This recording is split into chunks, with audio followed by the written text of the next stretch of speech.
xata. Senin bunda qilishing butunlay xata. Çünkü senin bunda qilgan huquqing yo'q. U degan boshqa bir odam bunda qilsan xato bo'lsa, bunda qilsan sen xijil bo'lsan deb har xil prinsiplar bilan buni to'sidi. Unda bu energiya nima ketadi? Reallikdagi men qanday bir taraf qiladi? Reallikdagi men balkim buning aşı intilishini oqiq so'zish mumkin. Balkim boshqa birisi bilan balduroq to'y qilishga nisbatan ilgiritish mumkin. Ammo bu energiya, yani onun chiqargan energiyasi hargiz yo'qolib ketmaydi.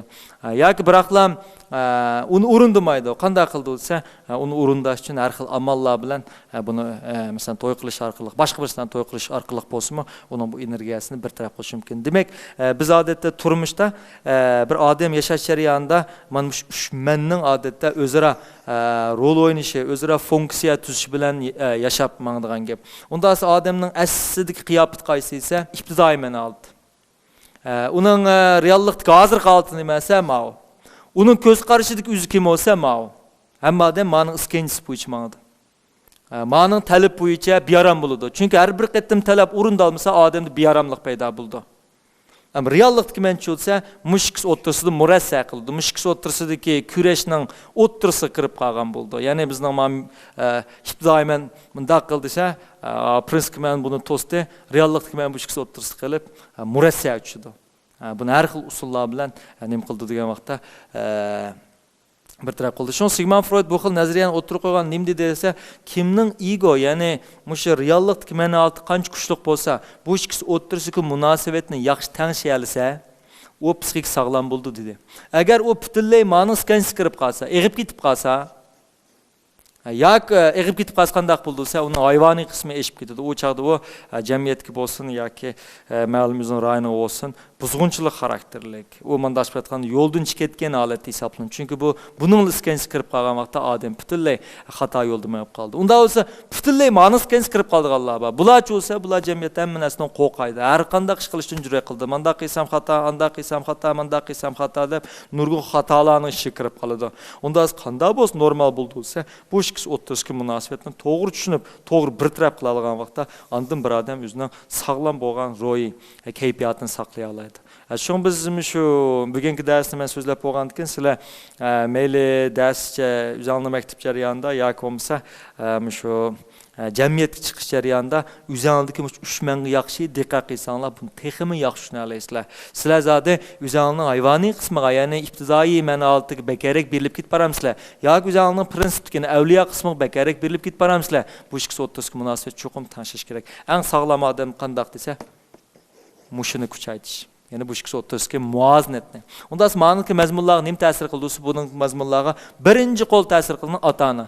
Shu ota-onaning bir bolaga qilgan tarbiyalari intayin muhim bo'ldi. Agar u bir xato tarbiyani berib qo'ygan bo'lsa, u chaqda prinsipmanda to'g'ri prinsiplardan boshqa qiysan bo'lmaydigan xato prinsiplarmi ba'zida yushilinib qoladi. Bunda yushilinib qolgan vaqtda bu bola cho'ng bo'lgan vaqtda qiysin bo'ldigan ishni prinsipmanning tufayli qilolmaydigan, jur'at qilolmaydigan ahvollar kelib chiqadi. Masalan, men nurg'un ota-onalarning masalan bolalarning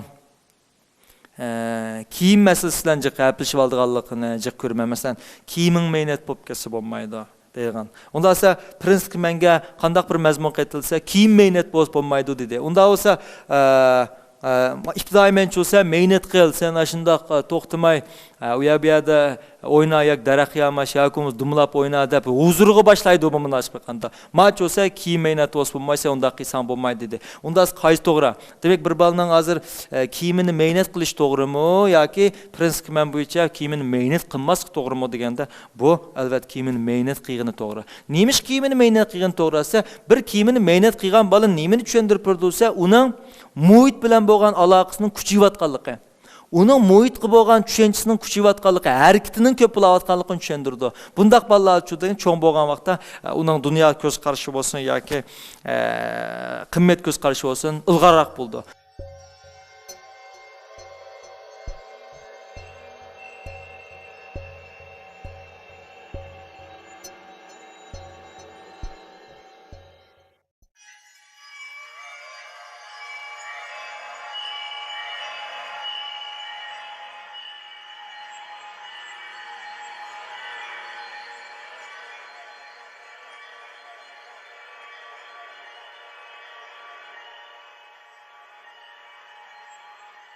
Mabal kiyimini mehnat qilmaslikqa tirishgan balchi bo'lsa, cho'ng bo'lgan vaqtda buning kiyimini mehnat qilmaslikqa bo'lgan prinsipiman keyin o'zgarib, uni nurg'un ishlardan, balkim orzusini amalga oshirishdan yoki o'zining o'ylaganlariga jur'at qilolmaslikdan yoki ashuni qilsam xatomiki deb o'ylab qilishini keltirib chiqaradigan gap. Shunga ota-onalar prinsipimanni shakllantirgan vaqtda diqqat qilmasa, ba'zi o'sha xato bo'lgan qilmaslik kerak o'y fikrlarini singdirib qo'ysa, bola buning ta'sirida o'zining ibtidoiy intayin bir kuchli bir g'oyiviy tuyg'ularini amalga oshira olmaydigan bo'lib qoladi. Shunga bolalarda men bayatim bir deb ketdim, ush deyish mumkin bu. Ammo prinsipman bo'lsa, ushsang bo'lmaydi, xato deyish mumkin. Endi bu ush degani qaramoqqa mumkin emasdek turgan bilan amaliyotda bu ibtidoiymenning odamni nimaga intildirishi degan vaqtda yuqoriga intildirish bo'lishi mumkin. Balkim bu vaqtda biz albatta ibtidoiymenga bo'ysunishimiz mumkin. Garchi biz ucholmasakmi, uchalaydigan narsa yasalishimiz mumkin.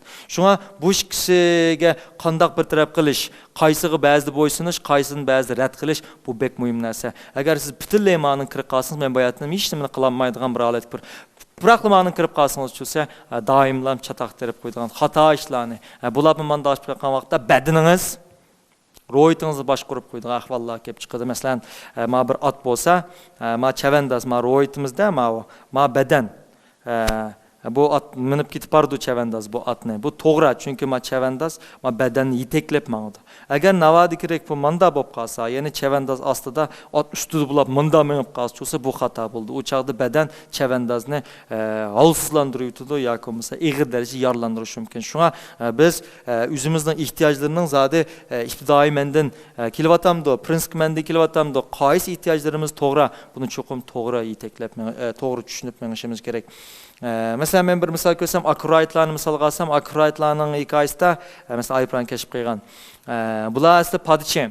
Bir kuni bu dadisidan padi beqib ketib qolgan vaqtda tuyuqsiz turnalarni ko'rib qoladi.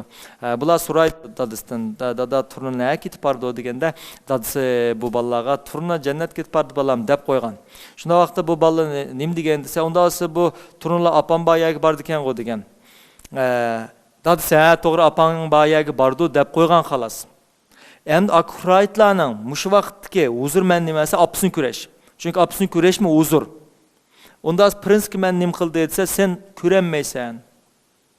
Mumkin emas, sen ucholmaysan, sen unda qilsang bo'lmaydi dedi. Ammo akuraytlar bo'lmaydi bu yashadimi yoki mushu huzur menni qondirman dedimi? Albatta bular hargiz buningga prinsip menga bo'ysunmadi. Uchalaydiganlikqa cho'nqir ishondi. Endi bularning uchiq bo'lgan intilish nerdan kelgansa, onasini kurashga bo'lgan ehtiyojdan kelgan. Onasini kurashga bo'lgan bu xil ehtiyoji dal shu vaqtda, padishki vaqtida, ya'ni balliq vaqtida yo'qolib ketganmi, yo'qolib ketmagan, balki yushrin ongda saqlangan. Uchiman, hamon bir kun uchiman deb. Nimish qalsa onasini kurashga bo'lgan ehtiyoji yuqori. Shundan bular cho'ng bo'ldi. Buning uchiqi bo'lgan orzusi eng oxirida bularni mexaniklikdan odamning o'ylashqimi, yasash u yoqda tursin, o'ylashqim jur'at qilolmagan aeroplan yasashiga sababchi bo'lib qolgan. Shunga biz ba'zida bolalarning bu xil ibtidoiy orzularini hargiz butunlay cheklab etsak bo'lmaydi. Balkim u akuraytlar qanot qeqib ucholmagan bilan biroq ular uchalaydigan aeroplan yasadi. Demak, ba'zi bolalarning ashunday ibtidoiy orzulari eng oxirida ularni g'oyat zo'r muvaffaqiyatga boshlab bordi.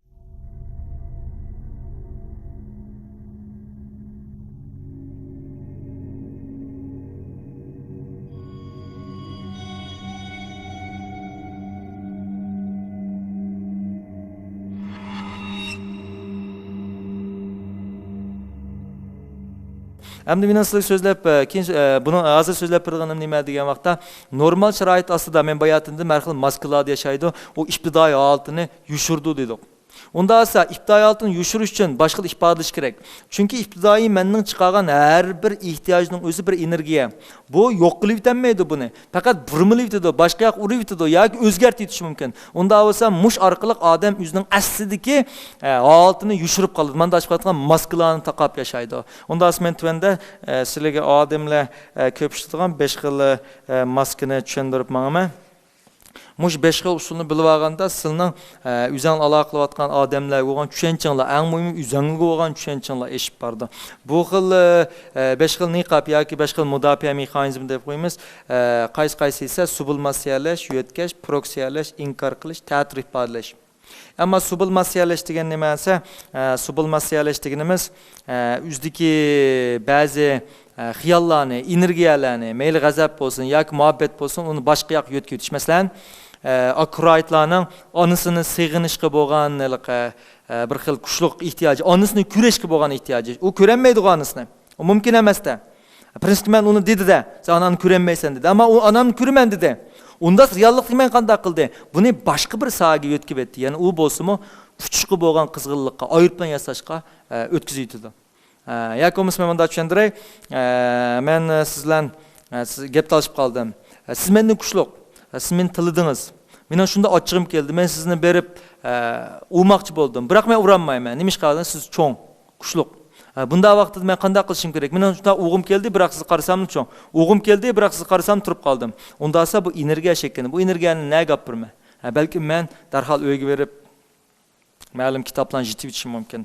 Yoki kirjib turaverishim mumkin. Yoki bo'lmasa tam usuyitishim mumkin. Ish qilib bu energiyani men ma'lum bir nuqtaga taqoqlashtirib yetaman. Masalan, dunyoda dangliq Picasso'ning dangliq ressam bo'lib ketishga sabab nima degan vaqtda bu bir umr hech qanday ayol zoti bilan to'y qilmagan. Demak, buning ayollar qiziqmamligini qiziqdi. Umi yaxshi ko'rgan, ammo uning yosh vaqtida ma'lum bir qiz tarafidan rad bo'linib ketishi, butunlay bir xil kuchliq bir xil azob shakllangan. Bu azob nimaga ko'chib ketgan eng oxirida desa, rassamlikqa ko'chib ketgan. Şu bunun resimlerde bir xil kuchliq azob, bir xil kuchliq hissiyotni ifodalash shakllanib chiqadi. Demak, bu xil usulni biz nimda ekanimizsa, sublimatsiyalash usuli deb qaraymiz. Sublimatsiyalash usuli, yo'tkash usuli, sublimatsiya usuliga o'xshaydi. Biroq yo'tkash usulining bir farqi bu ma'lum odamdan yoki o'zining kelgan ma'lum mayli pasmi yoki aktiv kuchliq ehtiyojlarni yana bir odamga, ojiz bir obyektga yo'tkaydi. Masalan, buni qanday o'ylaymiz degan vaqtda bayatdan qism deylik. Bir bala yoki bir odam shirkatida yoki xizmat o'rnida o'zining nima deb qo'yamiz, boshliqi yoki xo'jayinidan tilishdi. Demek bu tilishgan vaqtda uningdimi bir xil o'zini bearamlik paydo bo'ldi. İbtidoiy men bu bearamlikdan şey uchun senmi tilla, senmi gap yandu, senmi uningga nim degan bo'lsa, nim ish qilgan bo'lsa yondirib deb deydi ibtidoiy men. Ammo prinsip men nim deydi bo'lsa, yo'q, bunda qilsang bo'lmaydi, o'zini xo'jayining agar shunday qilsang, sen xizmatdan qolsang va kazalar orqali buni tusidi. Unda bu qanday qilish mumkin? Bu balkim buni sal bexatar bir obyektga yo'tkish mumkin. Kimga yo'tkish mumkin desa, balkim uyga berib ayoli bilan so'qish mumkin yoki ayolini tillab qo'yish mumkin yoki ayolini. Agar ayol bo'lmasa, bolalarni tillab qo'yish mumkin. Agar bu ayolni tilladi, ayol ochiqlandi, ayoli yo'ldishiga gap yandiranmadi, chunki yo'ldishida prinsip men uni tusidi, sen unda qilsang bo'lmaydi degan kuchliq bir nim deb. Unda siz ana qanday qilsa, ana balkim bolani tillab qo'yish mumkin yoki bolani urib qo'yish mumkin. Yoki bo'lmasa o'ylarni supurib xizmat qilib u ochiqni taqtish mumkin. Demak, yo'tkash usuli qanday narsa? Yo'tkash usuli ma'lum bir ochiq energiyani yoki ma'lum bir g'azabni yoki ma'lum bir ishtiyoqni ma'lum odam chiqarmagan vaqtda uni boshqa bir odamga yo'tkib etish usulini deymiz. Masalan, ba'zi yoshlar odatda maktab tugagandan keyin yoki ma'lum bir yosh mazgili kelganda ota-onalar urushadi. Ota-onasi nim desa uning gap yandirdi. Uni desimlar, unim desimi qaydaydi degandek batnaydi. Bunda vaqt ota-onalar bolalar nima ish berganini bilmay qoldi. Amaliyotda bolalarning bu xil nima ota-onasiga bo'lgan bu xil nima deb qo'yamiz, qarshi psixikasidan shakllangansa, bu bolaning jamiyatda yoki muhabbat ishlarida yoki o'zini xizmat ma'lum o'ngishliqni uchirganligini direkt berdi.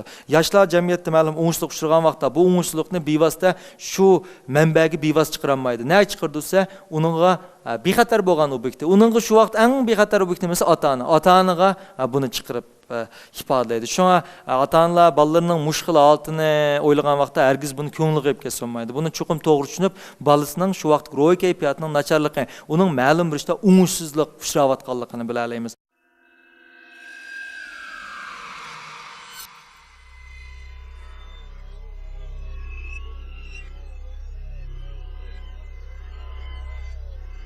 Ba'zi xushal kayfiyat bo'ladi. Masalan, ma'lum bir qiz deylik, ma'lum bir qiz o'zining to'y qilmoqchi bo'lgan yigitidan yaxshi bir gaplarni angladi. Bu qiz nihoyat xush bo'lib ketdi. Xush bo'lib ketib, bu o'zining bu to'y qilmoqchi bo'lgan bolaga o'zining xushalligini ifodalamadi. Chunki buni yushirdi ko'pincha ahvolda. Bu qizga bu xushallikni qanday ifodalash mumkinsa, uyga borib yaxshiroq tomoq yeyib yetish mumkin. yoki bo'lmasa opsiga yaxshi muomala qilish mumkin. Endi buni opsiga yaxshi muomala qilish, tuyuqsiz yaxshi tomoqlarni yetib ketish haqiqatan shu narsa uchun emas, undaq emas. Balkim ani ifodalamay turib, ma'noga ko'chmalar ifodalashdan darak berdi. Uchinchisi qaysi esa proksiyalash usuli. Ham proksiyalash usuli degan qanday desa, bu xil usulda odatda yüzdeki xiyalni bevosita ifodalamasdan boshqalar orqali ifodalash. Masalan, 8 yoshli bir bola ning karton film ko'rgisi kelib ketdi. Ota-onasi boshqa bir xabar film ko'radi yoki kino ko'ryapti. Biroq bu 8 yoshli bola shu vaqtda karton film qo'ydig'ini biladi. Uning darhol mening karton film ko'rgim bor deydi. Biroq bu 8 yoshli bolada azroq logik shakllandi. Unda desa ota-onasining xapulayligini biladi. Unda bu 8 yoshli bola qanday qilish mumkinsa, darhol o'zining inisiga döngab, inisiga uning karton film ko'rgisi bor ekan, mushning karton film ko'rgisi bor deb, o'zining asli ko'rgisi bor narsani qarshi tarafga yo'tkaydi. Yoki biz ba'zilarning qo'sqin ochqando degan gapni anglaymiz. Ammo uning qo'sqin ochqando degani nimani ifodalaydi desa, mening qo'sqim ochdi degan ifodalaydi. Yoki ba'zida u birning boramsa deb so'raydi. U birning boramsan yoki u birning bordingmi deganning o'zi nimasi, mening u birning bag'im keldi deganni ifodalaydi. Shunga bu xil proksiyalash usulini qanday narsasi, o'zidagi bir xil hissiyotlarni boshqalarga do'ngachaqliq, boshqalarning vujudidan tepish. Masalan, ba'zi ayollarning yo'ldoshiga qo'shnimiz palani uzib qopdi deyish mumkin.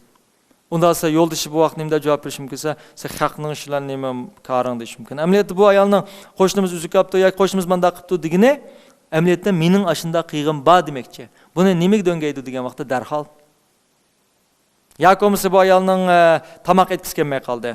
Talada o'zining yo'ldoshi bilan tomoq